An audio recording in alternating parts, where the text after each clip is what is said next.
Mr. Mertz, some here are saying that the FDA's intervention over laboratories is necessary to, quote, level the playing field.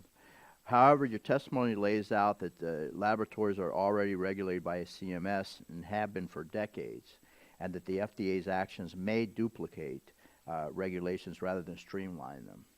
Can you talk about the overlapping regulations and the problems that they could create? Thank you, and I appreciate the question. And some of those who make that argument that it's unregulated, it's actually a bit of a myth, because it is.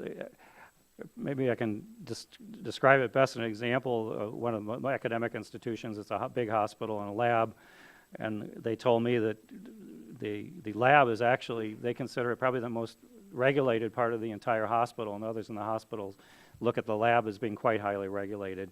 The other point I want to make is that a manufacturer and a laboratory service are very different, and I think a good example of that people understand is that a laboratory developed test is not a product, it's not an article, it's not a machine.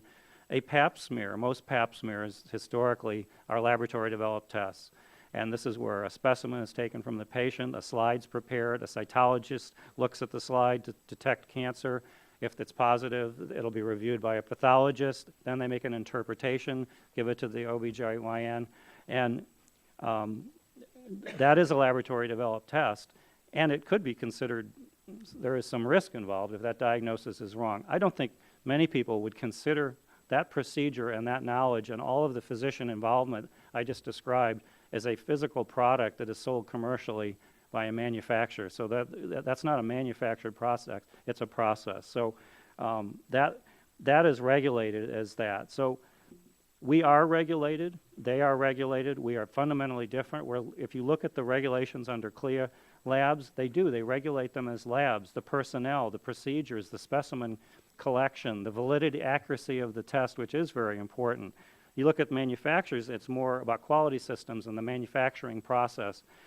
It's a very different process, but adding a whole second layer or third regulation to laboratories is not leveling the playing field. It's we're on two different playing fields. It would make it very difficult to innovate, very expensive to innovate. And I would point out to others here that have brought up cases, the KRAS test for colorectal cancer. There was no test for 10 years for colorectal cancer until KRAS came along. The BRC for leukemia, that was a laboratory developed test originally. A lot of them were laboratory developed tests. So we're sort of playing on an entirely different field. We are regulated, and by adding another layer of regulation on top of labs is only going to stifle innovation. And finally, there are ways, if clinical validity, we agree it needs to be addressed, that could be, you could add that to CLIA without duplicating the rest of the playing field. Very good. Thank you, Mr. Chairman. I appreciate it. I yield back. Thank you, sir, for your testimony. Sure.